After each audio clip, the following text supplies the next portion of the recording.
This week's episode is sponsored by Helio Gas Detection and Rising Suns, the award-winning brewery in Cork.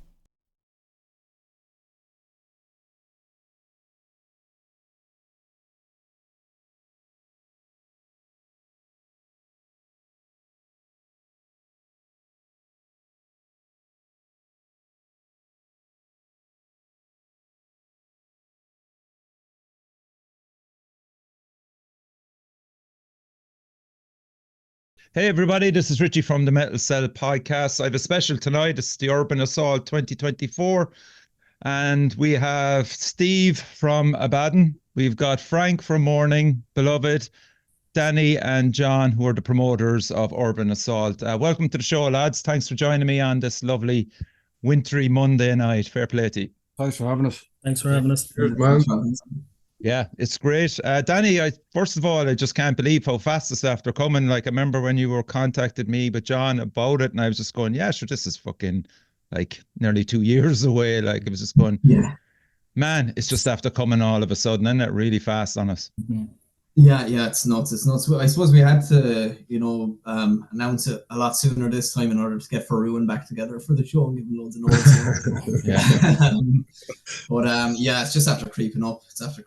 But yeah, looking forward to it. It's going to be weird after not putting on a show for 4 years. But yeah, it'll be interesting. Everything seems to be in order at the moment anyway. So we'll see if there's any fuck-ups on the day. What about yourself, John? Are you looking forward to it? Yeah, I'm looking forward to it now. I don't get out to half as many shows as I'd like to anymore. So putting this one together now, it's high on the list. Looking forward to it. Yeah. What was the last one we were at together, John? Oh, it was the Grief, I think, wasn't it? Oh, it would have been, yeah. The Grief launch, yeah. That was a great night, actually. Yeah, that was a good, successful night as well, yeah. Spailpín again, wasn't it? It was, wasn't it? What? Was that the Spailpín again? No, it was Fred's. Fred's. Yeah. Which one am I thinking of in Spailpín? So there was a Corvona maybe or something another time. They had an album launch there. Oh, I don't know, was it an album launch or not? I'm not too sure. You get mixed up anyway, they're all the same members. Yeah. So Steve, we just go on to you now with Abaddon Incarnate, man. 30 years going together. It's a long time, man. You've gone through a fair amount of musicians and friends in that time. Yeah, there's quite a lot of people. I haven't counted them all, but I'm sure there's like 15 or something that's been involved. So it's a big milestone for us. So we thought we'd put together a little tour around Danny's gig. When they asked us to do it, we said, sure, we might as well do a Dublin and a Belfast show as well. And so make a bit of an event out of it, Yeah. And how does it feel to build on the legacy? Like, 30 years of music. Are you still surprised that you're involved in it at this stage?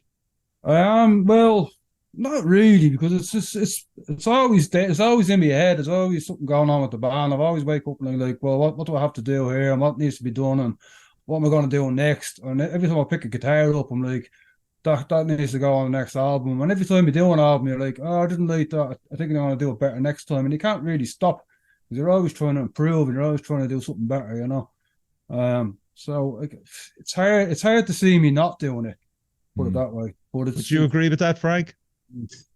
Yeah, because it becomes part of your fucking existence, like personality, isn't it? It becomes, it's part of your fucking your ego, your fucking your expression, who you are. I mean, someone looks at you, oh, you're Frank Mourning Beloveth. That's nearly who I see myself as. You know what I mean? Yeah. Like, oh yeah, I'm Frank Mourning Beloveth. Right, that's, I mean, it's weird. Like, I don't separate myself from the band in a way, because it's so part of me. You know what I mean? Yeah. I don't go around saying, hey, I'm Frank Mourning Beloveth. How long was Mourning Beloveth going then? It must be like 30 odd years as well, right? 93. So the end of 32. Yeah. So it's 30 years, like, since it was weird, because we always have this kind of, when did it start? Timmy is the one with the photographic memory, so he's the one who really remembers. Yeah, it was the end of 92, 93. A kind of amalgamation of two bands. Well, I got sacked from a band, and Timmy's band had just collapsed. So, you can remember all the lads kicking off, John, back then. Can you? Which of the two bands did you see first? Which did I see first? Would have been Mourning Beloveth. I would have seen first. That Okay. would have been back in. I think you played the Wolfhound on Barrack Street. That's right, yeah. Yeah, Jesus tiny little place. You Christ. They were all cool set up gigs. in the back. That's right, that was a great gig. It was good crack. Yeah, I can't remember who was supporting it. I have to go back and look into it now. But I remember everyone. Anytime anyone needed to go to the Jacks, they had to walk through the band. Had Condyle something to do with that, John? I don't know. I think he worked there anyway to some degree. Yeah, maybe. I don't know. I didn't really get to know Con until when he was in Bradley's. Oh, maybe it's Bradley's. It is Bradley's I'm thinking of, actually. Yeah, this would have been way back along now. This would have been a good bit back along. Yeah. 20 years, I'd say, Jesus. I can't remember that far, I'm afraid, sorry. We can all feel it, Danny, in our bones. But I remember stuff from ages ago, but recent stuff, I can't remember any stuff recently. It's like short-term memory's gone. I think I was born around the same time as Abaddon Incarnate, to be honest. I thought it was just me having a brain lapse. Where am I? What's happening again? What's this? So, Steve, so you announced 3 dates so far in Ireland. What way is 2024 shaping up for the band, with maybe dates in the UK, Europe, worldwide? Anything you can give us? We've got nothing nailed down yet. We've been really picky about what's been offered to us. We're getting a lot of offers in, but because everybody's so busy with the day shit and families, and everyone's got responsibilities, mortgages, proper jobs. You know, we're not at that stage where you could just fuck a job off and go on the dole anymore. We've all got kind of careers now, so it's hard just to go gallivanting around doing little DIY gigs to playing to 40 people a night. So we've been really picky on getting big gigs in. So we haven't committed to anything yet, but we are into writing new material. So we've got a lot of rehearsals block booked in June. Okay. Which is the majority of the stuff will be put together for the next release. And then we'll just take it as gigs come in, we'll pick and choose them. But we've got nothing confirmed. And kind of in relation to the gig selection, Steve, does a lot of that depend on people that you know and trust, or could a new promoter come in and just offer you X amount and you do it? Like, just we're open to everything. I mean, the people we know and trust, that's all cool as well. But like, we've got contacts. Like, we can go back to Australia whenever we want. We can go back to Europe, all these places. But again, it's taking time off work and then going to play to 20 people. We need to pick the gigs. That's what we're being careful about now. Yeah. Yeah. And even looking at Urban Assault now, Steve, how difficult is it to put together a set list with 30 years of music? Will there be some deep cuts that people haven't heard in years going to be played, or what are you going to do? Yeah, we're doing something off every album. So the set's about 45 minutes, so it's quite a lot longer than what we normally play. I mean, playing Extreme last summer, I think we played for 25 minutes, half an hour. So we've got an extra 15 minutes of shouting there. But yeah, we've got we're playing something off each album, so there'll be a few things that people recognise from ages ago, all right. And proper rehearsals for this will start in 2 weeks' time. We're all meeting up for a whole week of jamming, so we'll drop a few things, maybe add a few things, and finalise everything then. Okay. Yeah. Is that the same with you, Frank? Well, we're in a kind of a different position now because we have a new guitarist at the moment, like Chicken. And as Steve was saying, family commitments, work and stuff, it's even hard to get together to rehearse. So we have a set that we've been doing for the last few gigs, and we have another couple of bits that we've thrown in but it's a bit difficult at the moment because it's hard to get to learn a 17-minute song when you rehearse for 4 hours every Sunday, or every second or third Sunday. But we have a few songs from different albums, but we're kind of restricted at the moment until we get the new guitarist Barry gets a few more songs that we're writing a couple of songs. We have one new song in the set, which is a thing we never really do. We don't play a song normally unless it's recorded. But just as a kind of give Barry a bit of leg in the band, we said, right, this is the song that the boys put together. We have it in the set. We played in Belfast. Well, it's all right. Yeah. But no, we have it a bit more. We have a lot more tighter now for the gig at Cork. So looking forward to that. I saw you at the Siege, so would it be something similar that set list? Yeah, kind of similar to that set. Yeah. That was our first gig that we done with the guitars. Yeah. But yeah, it's just going to take time now until we get new songs under the belt and get some of the older stuff on the list as well. You know. Danny, were you at the Siege? You were, weren't you? No, I wasn't able sorry. to make Siege this year, unfortunately. No. Okay. Yeah. No. I think I was in You got a great reception, Frank. Yeah, it was kind of, we didn't know what way people would even take it, like, because, you know, as people look at the band, I'm the guitarist, Dar's the singer, you know what I mean? It's been that kind of format, and we didn't know how people would they accept Barry, would they say, oh, what's this shit? It's a small bit different, you know what I mean? Because, you know, somebody plays a different style, but hopefully there might be a three-guitar band in the future when I get some progress with my fucking hand and my arm. What's happened to your arm, Frank, if you don't mind me asking? My arm goes completely dead. Like, with a 5 minutes of playing, I'm just numb. Fuck. My arm goes dead, pain in my shoulder. And I can't even predict it. I could pick up a guitar there for an hour there today in the band. Yeah. Pick it up an hour later, and 5 minutes later, I can't even feel my fingers, you know? It's just, I'm after spending a year and a half with physiotherapy with one of the top physiotherapists. No, I can't do anything for it. So I'm going to go down some different avenues before I go for surgery. I just don't want surgeries if I can. I have enough scars on me from other surgeries and shit. I don't like it. Yeah. So it's completely random, Frank. Is that what you're saying? Sorry? It's completely kind of random. It's in my neck. The problem is in my neck. Okay. And I had doctors treat me for other shit for years, had me on fucking tramadol, fucking gooked out my head in the house on fucking tablets and painkillers. I'm actually developing a similar problem, Frank. I've got trapped nerve in the spine there in the neck. That's what it is. Pain in the shoulder and this hand tremors. Yeah, that's what it is, Steve. That's the guitar hand, it tremors. It's the vertebrae in your neck is pressing down on the nerve. Okay. Is this proper old man interview, isn't it? Yeah. You might have to switch to bass, lads. Fucking hell. You might have to switch to bass. Fuck that 4-string shit. I ain't no lesbian. I'm sure Mustaine has gone through all the same problems, lads. Just tap him up. I'm sure he'll help. I was actually watching an interview with Dave there not so long ago about his hand injuries. He had to relearn different muscles in his hand to go around that, to get around that. You know what I mean? Like, you can look at Django fucking Earnhardt, what his name is, that mixing dude with his two nubs and whatever. He was able to play, but when your arm starts to just fire up like it's electric, it's a different thing. Like, it's just, oh fuck. It doesn't make gigging enjoyable then. Because halfway through the set, I can't even concentrate on enjoy the gig, and I'm trying to, oh Jesus, what's the next line? Dude, you're trying to remember the lyric coming up, and you go, oh fucking arm, then you're off cue. It's just frustrating to play like that, you know.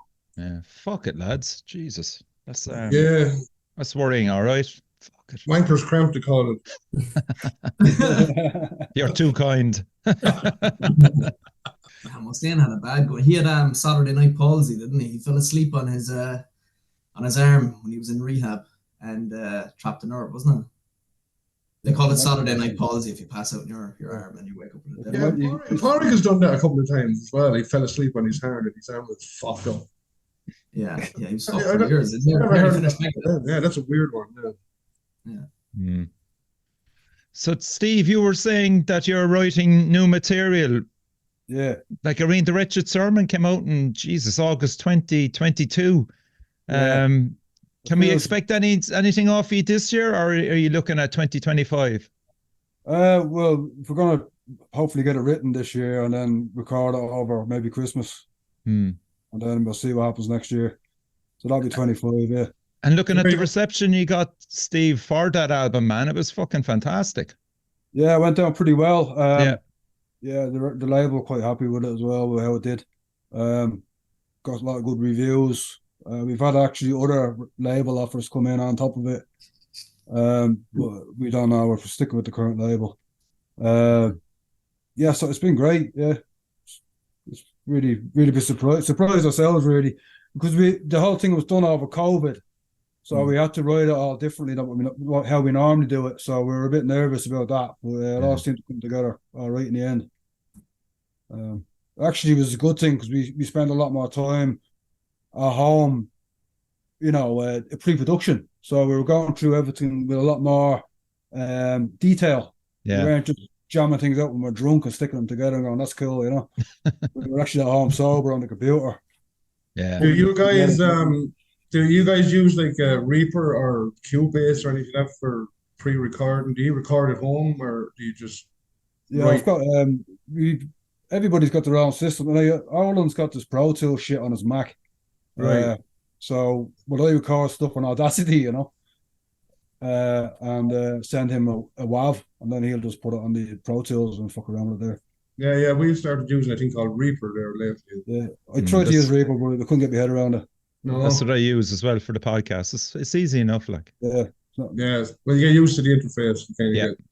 Exactly. And the fucking thing doesn't crash, Frank, which is the main thing, isn't it? That's well, I have a computer that's a piece of shit that just keeps crashing. So it's not it's not Reaper, it's computer. Yeah.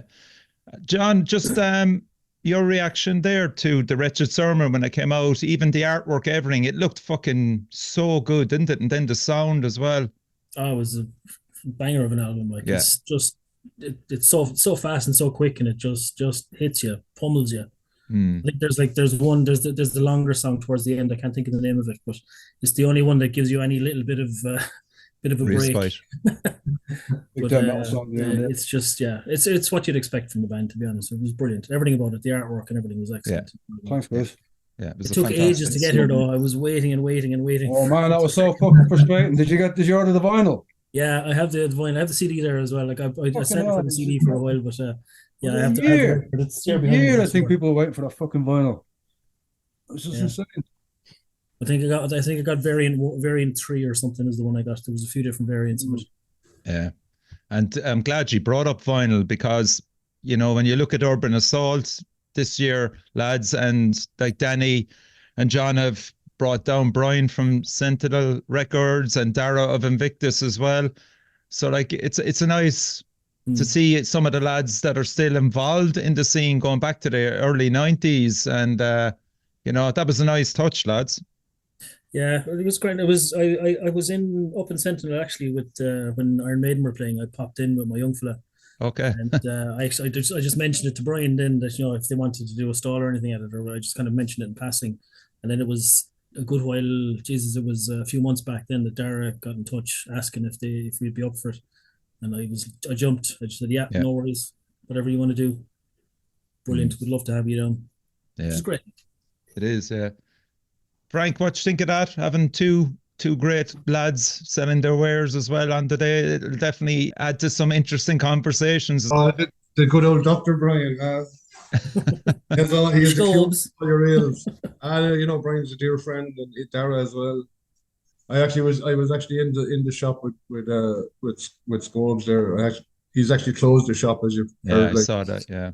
So I was in this. I put the shelving up for him. I always do that whenever he puts up a place. But I was in there last week taking it down for him. It's one of those sad moments when you see, because Brian is after having several fucking reinventions of the shop over the years. Well, the very first vinyl I bought off of Brian was in 1992 in the attic.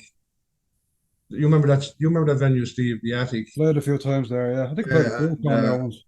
Met Brian and Paul Kearns that night. That was the first time I met them. That was whatever that was, 91, 92, 93, back in he worked for Misanthropy just before that. So you can, Brian has come a long way over the years. And he's a stable part of the the record fucking scene. Like he's re-releasing Dust for us. Actually coming, it's supposed to be coming this week, I think. Hopefully we'll have it for the gig. That'd be fantastic, actually. Yeah. He was hoping to have it for the show, right? Yeah. It's a nice. I'm hoping he has it for the show. It's great the way vinyl is still selling. Like, the kids are getting back into it. Like, us old fogies never got over it. Like, we're diehard fucking cavemen. But you see, it's got a revival again. kids. I even see so kids expensive, isn't it? down at home with record players that never had a record player. You know what I mean? Hmm. Maybe it's just a trend. Hopefully it'll last. I think it's gone from a trend now because it's a big business again. Looking at the prices they're charging, it's fucking serious. But even all the big artists are all releasing vinyl again, like Madonna and whatever. Fucking, I mean, a couple of hundred fucking euros for pop shit, whatever. But it's just gone big again. But vinyl never went away in the metal scene. All metal bands always releasing vinyl. Yeah. As you can attest to behind John there. Another huge record collector is coming to the show that you all know as well, Pat Clancy. Oh, Pat the man. Pat's a legend, isn't he?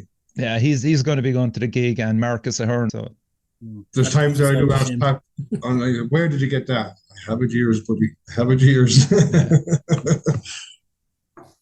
Have you met Pat before, Steve? Have you met Pat Clancy? Probably have. I know his name. I probably met him. Well, I can't remember his face, I haven't met him, but I'm sure. I'd say he's one of the most important record collections in Europe. John, would that be fair to say? Really? Without a doubt. Jesus, you see, he puts pictures and posts up there on his social media the whole time, and you're like, I forget about him. I'm trying to look past him and see what's on the shelf. Looking on the shelf. That's what I was looking there to go behind ridiculous. You. What have you got behind? Yeah, so that's hopefully now you'll have the Dust LP, Frank. That'd be brilliant. Yeah, the all new artwork again for this release. This is the third artwork release. Yeah, we just wanted to do it again. Just well, Scobes kind of came to us and said, "I want to do it again," and we got John Scall to do artwork. It looks good. Yeah, it just has a nice feel to it. It's nice to have something new coming out. Did you get it remastered? It's something. Sorry? Did you get it remastered? Yeah. So the sound's a bit better as well. So that's great, man.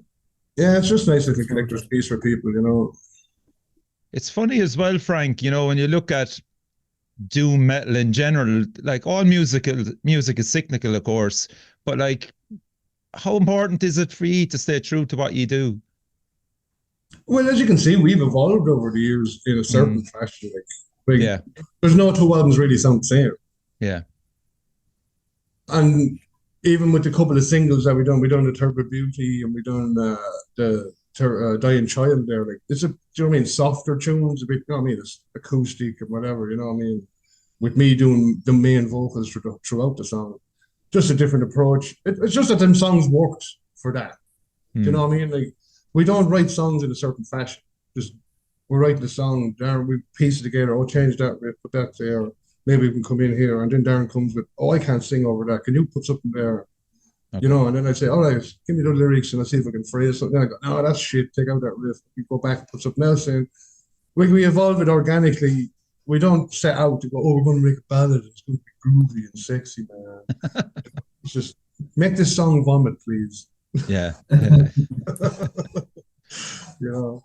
And lads, when you were putting together the bill, Danny and John there, I mean, like even looking at the lineup there, I'll just call it out there again. It's Abaddon, obviously, Mourning, Strangle Wire, what an addition there.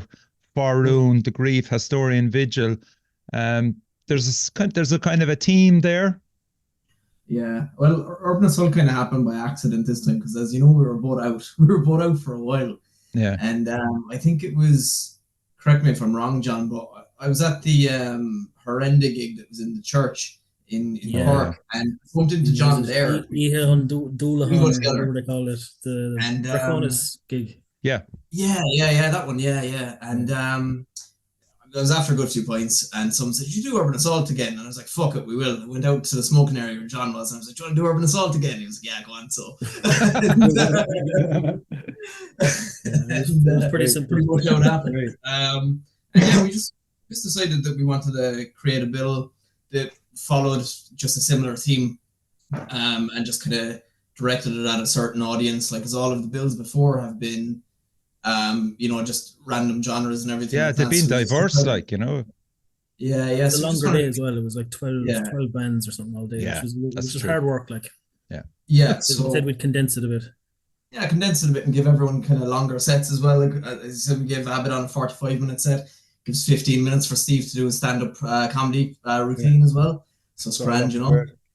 Yeah. That's also better for the audience as well, because they get a better performance from the band. You know what I mean?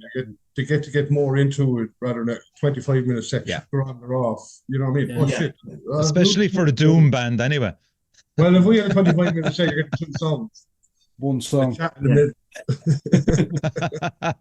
Steve will probably say fucking an album's worth in there. You know what I mean? Yeah. I'm just trying to get the changeovers longer as well, because in the past we had 15-20-minute changeovers, and it was tough, and like, you know, some lads just take forever to set up, and then you have to cut their set. You don't want to do it, but you have to. Yeah. Because of the next band. So just having half an hour, I think, is a lot of time to get that set up. There was one year we had one band, all right, that they ran way over. Migra, yeah. It was a Migra. Yeah, we had to cut them short 15 minutes because your man was playing open zeros. They played for like 10 or 15 minutes in the end because we just had to keep our schedule. Like, yeah. Ridiculous. I remember that, actually, yeah. It's unfair on other artists then as well, you see. Of course. They're getting their set cut because someone else is fucking around, you know what I mean? Whatever. Look, if the last band can do it, then the next band can do it. It's not rocket science, you know? Yeah. But like, even looking at the lineup there, Danny, the bands that you even own, they're all veterans of the scene in more ways than one, really. So you shouldn't be dealing with any bullshit there. Yeah. No, we're delighted with this one. Like, we've been trying to get Mourning Beloveth for years, but they've just been ghosting us for the last 8 years. So it was nice. It was nice to finally get a response, you know. Yeah, I know. Con wanted to get him all right when he was doing the Paranoid Beast. He was on about getting Mourning Beloveth done as well, but it didn't pan out either. And I think I was in touch with Darren as well, Jesus, years ago, before COVID, about doing another Urban Assault. But then COVID hit, and it all was just fell by the wayside again. So then, as soon as we decided to do it again, it was one of the first options I came up with anyway. You've got a much better way of words straight in than I do. Well, Faroon kind of hold a special place in my heart, to be honest. So I lived in Limerick for quite a few years before I lived in Cork, and I moved to Cork when I was a teenager. And I met John Murphy at my dad's wedding when I was 16. And he gave me a Faroon CD because the father told him that I was getting into metal and stuff like that. So one of the first bands I ever saw in Cork as a youngster was Faroon. So I just really wanted to get them on a lineup at some point, and where they're not really super together anymore. So that's why I gave John quite a lot of time, and he was like, yeah, put the Grief on the lineup as well, and we'll talk. And I was like, no problem. Good thinking. So, yeah. They come as a package, that's a great call, yeah. You know, like John he's been doing Faroon on his own. He did the last album, the EPs and the album, brilliant, on his own, which was an excellent album. Like. Yeah. So I think he likes to take it to the lights, to the stage if he can at all. So yeah, and especially with the Grief as well. Yeah. Considering that Steve, isn't it, the singer?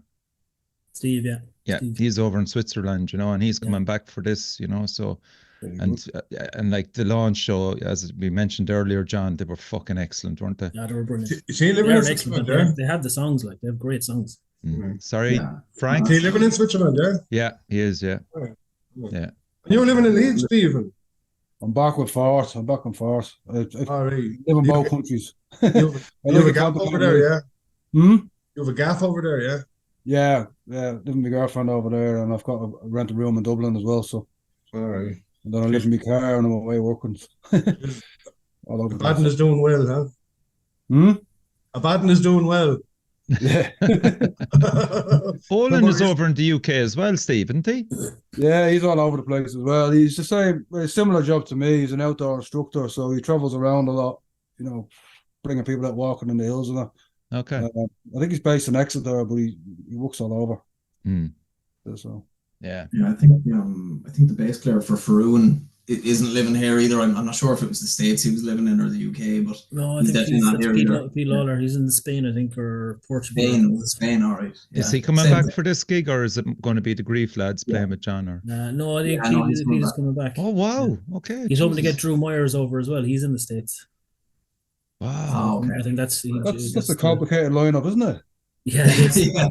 I don't even live in Cork. I think lads. they're doing it more for nostalgia than anything else. I think that kind of thing. So Yeah, hopefully they can pull it off. Yeah, it's knowing Johnny has backups though. It's not an easy thing to do, coordinate all those people in all those different areas. And yeah. It's good that you guys gave us so much notice for the gig then, isn't it? Because years notice was needed it. I think that was it, Danny. That was key, man. I mean, announcing it back like 2 years ago, you announced it, wasn't it? About a year and a half. But I suppose, there's so many variables. Like, with Urban Assault going forward, like realistically, it's probably going to be the only gig we do. Maybe Urban Assault once a year. I don't even live in Cork anymore. I live in Kildare, so doing weekly or monthly gigs in Cork really isn't it. And as Steve said as well, with careers and everything like that, it just gets a lot more difficult. So, which is the main reason why I took a step back in the first place. Yeah. But it's all in a good spot now, so we can come back to Urban Assault again. Yeah. But sorry. It's kind of difficult because there's a couple of little pods of scenes. Like you have Dublin scene, you have the Cork scene. There's a bit of a scene up in the north, but that's your kind of pods. Jesus, make sure you fucking list Limerick down, or else I'd be fucking shocked. And Limerick as well is great. No, but like, home of rock. But I mean, like for bands to go, like if any bands are playing, they come play in Cork, come play in Belfast, come play in Dublin. Like there's nowhere really in between, Limerick, which is fucking no. But it's a sad thing that there's nowhere in Carlow, there's nowhere in fucking down in Wexford, there's nowhere. You know what I mean? And I don't know. I don't know, Frank. I'd say we could set up in Judge Roy Beans. What do you reckon? It's only around the corner for me. The lads on 12 Gauge Outrage have set up their own promotions company, so they'll be getting bands in now from, I'd say, this year onwards. So keep an eye on that because they have a roster up. They have a list for the coming months. Yeah. I'd love to see Waterford come back into it as well, but who knows? Waterford had a scene back in the day as well. Yeah. So, but it's hard to say, It'd be interesting as well to see the crowd breakdown for Urban Assault. I reckon there'll be a lot of old heads there anyway. I think that's what we're targeting. Like, just going back to the lineup as well, so I don't leave anyone out. But Strangle Wire, we've had them loads of times before, and they're just the nicest lads, and they bring in a great crowd. And I think they have some of the coolest merch in the country as well. So looking forward to. If someone I have all of their shirts, I have all of them as well. I have all of their merch. So whatever I don't have, I'm gonna get, and John's gonna fleece the record stand as well from Sentinel. And like with Hasturian Vigil, then anytime we're setting up any gig, one of the first people we're thinking of is Dahi. Every project he gets involved in is just unbelievable. Lovely fella too, and they gave some performance, Danny, in Siege as well. I saw some clips. All right, it looked unbelievable. I was good. I couldn't make it. I was in the UK for, I think it was at a different gig, to be honest. But I'll be at the next Siege anyway for sure, the one in a few weeks. So. Yeah, it's a big lineup there as well. So how are the ticket sales going, lads, and the t-shirts? Do you want to give them a plug, or is there many left, or there you go? Unbelievable. Yeah. Fabulous. With plenty with t-shirts, with t-shirts go all the way from small to fat bastard. And will they be there for sale on the day, lads, as well? Yeah, there's a few. So yeah, we did the pre-order, so we needed to get a minimum order to order them. So just to be on the safe side, that's why we did a pre-order. Yeah. But then there was decent interest on them, so we ordered a few extra ones. I think what do we have, like 20 left that we can sell on the day? There's about 20 or so left. Yeah. Well, damn easy. Your one's reserved already, though, Richie. So don't worry. Thank you. Yeah. I'm still large anyway. I haven't expanded any further since when was the last one, Danny? Actually, 2018. 19 was it? Literally right before the lockdowns. 19? Oh yeah, it was just before COVID. Yeah, it was the following week was the all the lockdowns were starting around the world. Yeah, a lot of people say that we caused COVID. We're getting all of those people in one room together, Yeah, no, I was at the fucking gig that caused COVID. It was Exodus and Testament up in the National Stadium. Yeah, that was a couple of weeks after. Yeah, I mean, your man fucking nearly died. The drummer of Dead Angel, I'd say within a week. Yeah, he was shipped back to America. Yeah. Fucking crazy. Yeah, we still have tickets for sale as well. The tickets are going to be for sale until midnight the Sunday just before Urban Assault. But there'll be tickets available on the day as well, because there's always people that just never buy online tickets and they'll just buy them on the day anyway. Yeah. I'm looking at you, Donny Goggin. That's who I'm looking at. So Donny will buy one, but whether he'll fucking go up the stairs and watch any of the bands, it's fucking any. Yeah, that's it. He'll just be talking the ear off someone in the smoking area instead. Yeah. No, it'd be great to see a lot of old everyone is heads going back. to sell out anyway, so buy a ticket. Ticket, because it's not. There's not a big capacity, is there? It's like 250 or something. Two, I think. Yeah. Is it 2? 2 to 200. Yeah. I think I always wondered about 250. Spailpín. Yeah, 200. Jesus. Yeah.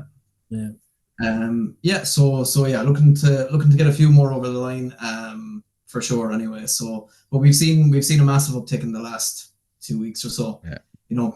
Irish people wait until the last second to buy tickets. You're spot on. Yeah, it's just a thing. Yeah. It's like we sell out every time, but it's always at the very end. We never have peace of mind going into the show. Yeah. So Lads won't make up their fucking minds anyway. I won't go. Frank, when was the last time he played Cork? Are we back to Cruiskeen Lawn? Like, I think it was Cruiskeen, wasn't it? Was it Burning Oak? Remember you played the Burning Oak Festival that Jim put on. That was Jim, yeah. Yes. I'd say that could have been it. What year was that? You're just a fucking encyclopedia, John. Google. Because I have no recollection. Fucking nearly every gig. Would it have been 2012, John? It could have. I can't remember exactly. I'm trying to think because far back, is it? Yeah, because Hail of Bullets and the Man of Mort, all them, that was Winterfest actually. That was Winterfest. Burning Oak was that Triptychon? Was that one? Triptychon, yes. Oh, for fuck's sake, yeah. Jesus Christ. That was a great gig. Imagine Tom G. Warrior, Steve, standing at the side of the stage, and you're going past them, because you had to go past them to go to the Jacks anyway in the Cruiskeen. Remember the narrow corridor? So he'd nowhere to hide, like, so he just literally had to stand and talk to people and stuff. Was he all right, or did he have a meltdown? No, he did have a meltdown. It was just over the sound in general, Sure, he's a rock star. Just checking up the Irish Metal Archive 2012. Well, they were reliable. That was a brilliant lineup. Good God. Yeah, that was a great lineup. Yeah. Primordial, Rotting Christ, Triptychon. Yeah. Yourselves, Mourning Beloveth, Oveross, Brigantia. Who else? Oh my God. Cold War. Yeah. Oh, Cold War. That was a fucking great lineup. Yeah. That was a good one. So here it is. Look, I gave him that book on the night, which is Only Dead Is Real, Tom G. Warrior. And he signed it. And he goes, "Congratulations on the historic 10th handshake tonight," is written on it. Because everybody was fucking shaking his hand, and he couldn't understand it. I go, "Sure, that's a pure Irish thing, like, Yeah. How you going, Mark? So when was that, lads? Did we say I had the headphones off there? 2012. 2012. Fuck it, I was right then. Bad. Yeah. And you know what, lads? Steve and Frank, I still go past that. There's a venue up there called Collins. It doesn't do heavy metal now by any means, but it's a very small, tiny venue. It's a great bar, like, and great Guinness and Murphy's in there. But like the Cruiskeen is still there. Like, it was sold for flats years ago, and still nothing has been. Was there not? No. Yeah, there's meant to be a very bad. Yeah. What about you, Steve? Can you remember Cork, the last gig? It was just Bill's here now. He just said we played that last year, but I can't remember that. I remember playing the Cruiskeen Lawn about 20 years ago. Yeah. I remember the last time we played Cork. You played at Ratoraro. Ratoraro. That was 5 years ago or so, wasn't it? Yeah, that was recent enough. I have it all up on YouTube. Your whole set. Yeah, that's a decent video. That was a mental gig. That was in Fred's. In Fred's, yeah. Jesus. Remember that one? Yeah, I think that was the last one we played actually in Cork. Yeah. Bill, do you want to say hello to the internet? I want to say hello to the internet. Yeah. Come on, Bill. I think, I saw ye in Limerick, Steve, the last time he played, wasn't it? Yeah. The Siege. The Siege, yeah, that's right. Yeah, that was cool. That was deadly. Yeah, it was nice to meet up with Ken Coleman again. I bet you after he doing that amazing artwork for you. Yeah, you did an amazing job there. Yeah, it's great talented bloke. Yeah. I loved what he did on that Morbid Angel album, and we found out he was Irish. I was like, yeah, I need to get in contact with this guy, you know. What?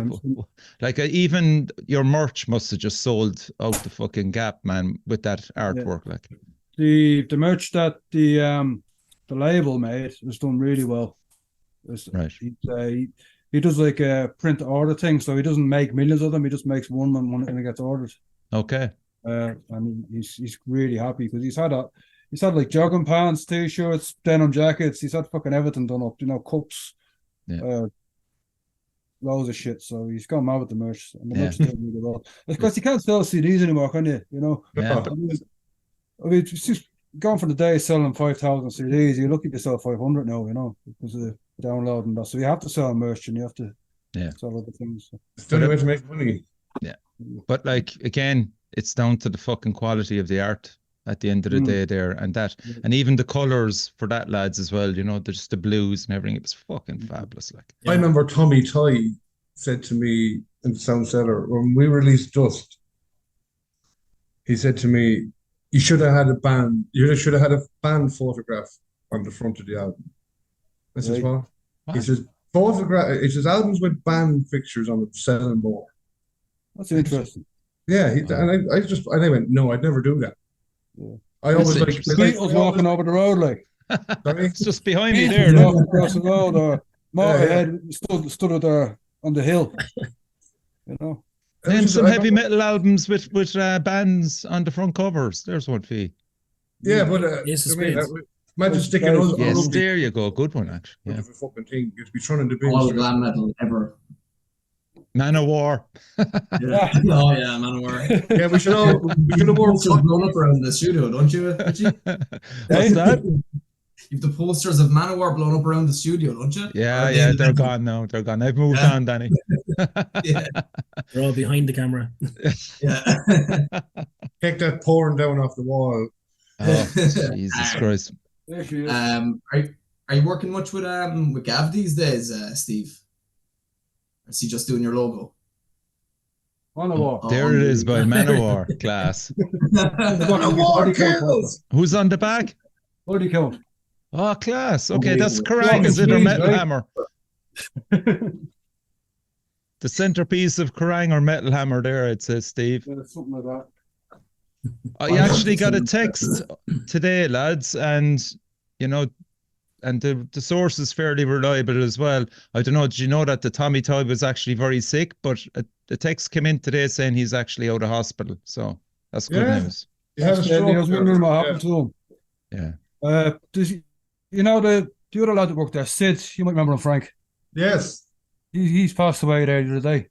He did not. Yeah, and he'd be only what, early 50s, mid 50s. Early, yeah. We don't know what happened to him. And he used to play Kilowatt. Yeah. Yeah. What's that? She's that's young, isn't it? Well, it's good to hear that Tommy's out of hospital. Yeah. Yeah, I heard he had a stroke, so I hope he's doing okay. Yeah, I was talking to Peter Rees there around Christmas time, and he said he was still in there. But yeah, as I said, I just got a text today now saying that he's out. So that's great news, and sending the love to Tommy and his family. You know, I'm sure they were all worried about him. Yeah. Tommy's a legend. He is a legend, yeah. So that's it, lads. We'll run over it again. Abaddon Incarnate, Mourning Beloveth, Strangle Wire, Forlorn, The Grief, Hasturian Vigil, a fantastic bill. The tickets, Danny, online are still $22.42, is it? Yeah, it's with the booking fee, they're $22.42, so 20 out. So they're still available on an Eventbrite for another week and a half. Okay. So we'd encourage people to pick them up now. It'll save you $2.50 if you buy them online. It'll give you peace of mind. $25 on the door on the day. It's just handier. It's just handier to scan your phone when you go in, you know. And yeah, you can get T-shirts on the day as well. What's the crack with ordering T-shirts, John? Can you still order T-shirt? We just have it set up. It's a Big Cartel link. Urban Assault Cork, Urban Assault 2024. I can't remember exactly, but it's €20 for the T-shirt front and back print, and there's also a T-shirt and ticket option there. for 40. So that's actually nearly a better That's nearly ticket better. deal if you're looking to get a t-shirt. Stick as the well. link up on the screen there for the kids at home. It'll be in the comments down below. The link should be along Thanks, here. Frank, for reminding me. We should do this more often, you know. Urban Assault. It's on the bio. It's on the bio on our Instagram as well. Anyway, and that's where most of the promotions come. And I feel like Facebook's dying a bit of a death. So, it's just in the bio section there, and we're posting the shit out of it as well, just to get people to Trying to. Stop being a lazy cunt. Useless case when it comes to Square. social media. Especially Instagram. I just don't get it. Yeah, look, leave that with me there. We'll promote it, all right. So February the 24th, Saturday, get your asses down to Crushkeen, I wish. An Spailpín Fanach. And what time is it starting at, Danny? Doors open at 4, is it? Yeah. First band at 4, is it? First band, yeah. First band at 4. The doors will be open a bit before it. Have we got a lineup of times there yet? Are you still on? Yeah, we do. We sent this. I think we posted about it a few weeks ago. One sec. Let me just run through it again there for people that are watching and listening. Yes, would have sent it to the lads. Just give me a second there. I'll just open the emails. If anyone else has it as well, while I go looking for it, that's the joys of editing this now. 1 second there now. I'll see if I can put it into the chat here. I'll let you do your magic, Richie. Frank, stop moving there for the video edit later, you know. I have it there. So Hasturian Vigil are on at 4 o'clock for 40 minutes. Okay. Then the Grief are on at 5:10 for 40 minutes also. Mm-hmm. Strangle Wire are on at 6:20 for 40 minutes. Oh, what a wait for them. Jesus. Is it past bedtime, is it? No, that'll really crank up the pressure, man. Holy fuck. Yeah, unbelievable. And then at 7:30, Ruin are going to play for an hour. Then Mourning Beloveth are on next. We have the performance in at 80 minutes, but it's kind of up to them, to the lads, if they want to do an hour, if they want to do 80 minutes, it's up to themselves. And then you go for the piss in the middle of that, no? Yeah, you can. You don't even. Yeah, you might have to walk through some of the crowd. But be grand. There's no green room in the Spailpín, so Just on the floor. That's fucking, playing with fire, putting the lads on that bit later, Mourning Beloveth, like. I'd have them on at 6, like, I have to keep these lads fucking somewhere sober before they hit the stage. Yeah. I know, we're more professional.